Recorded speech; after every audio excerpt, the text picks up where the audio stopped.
Inside here is a white dwarf star, which will eventually become the leftover core of the star that used to be. It's estimated to be 3,000 light years away, and it is such a beautiful object. You would need to see magnification in order to see it, and then this photo, of course, is a long exposure photograph, which allows us to see the different layers and features of this nebula.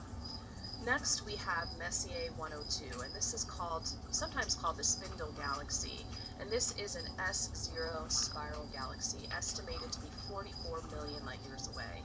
If you're going to look for it, it's in this region of Draco. So it's not as large as our Milky Way galaxy. It's estimated to only be 2/3 the diameter, but the mass is very similar.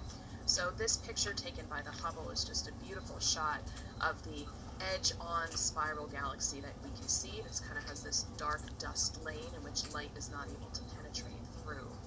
There's one other interesting galaxy I'd like to point out to you called the Tadpole Galaxy, and this is called a disrupted barred spiral galaxy, and you're not likely to see this one even with magnification. This is taken by the Hubble, and it's estimated to be 420 million light years away, so it's really, really far. And you can see how it got its name, the Tadpole Galaxy. It kind of has this head with a long tail. So what's interesting here is there's some sort of merger that happened here in terms of galaxies, and this is the shape that it has. So very interesting to see. Let's examine some of the legends behind Draco.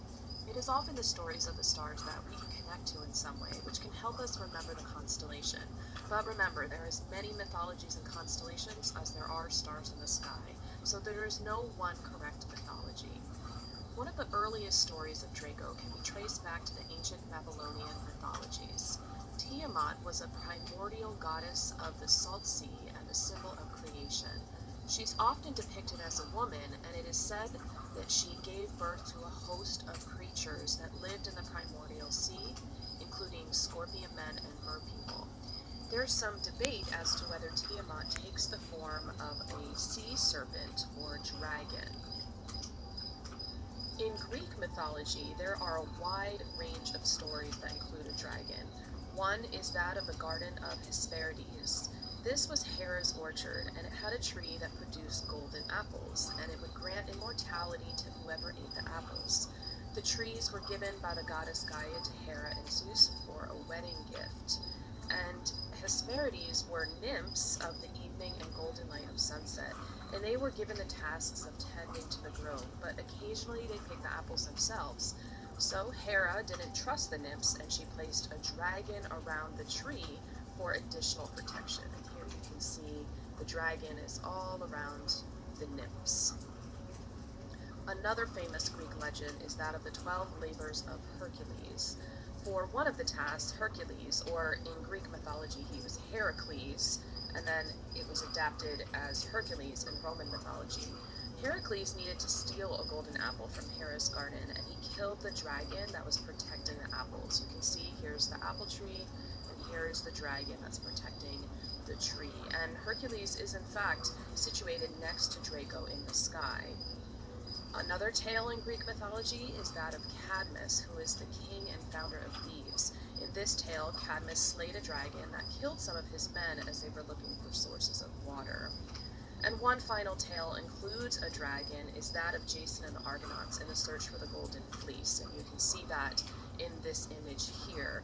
This artwork depicts Jason being regurgitated by the serpent that guards the Golden Fleece, and this is Athena right here that stands right next to him.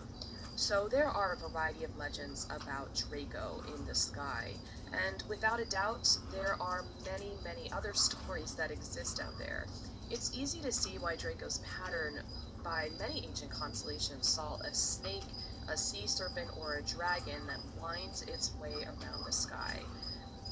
Remember that the mythologies of the stars vary according to time, place, and culture.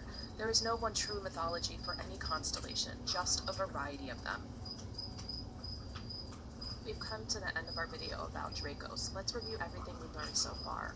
It's best seen all year round in the northern hemisphere, and it's classified as a circumpolar constellation since we can see it all year round. It circles around the pole star. The best way to find it is to use Ursa Major and Ursa Minor. The tail of Draco is in between the two.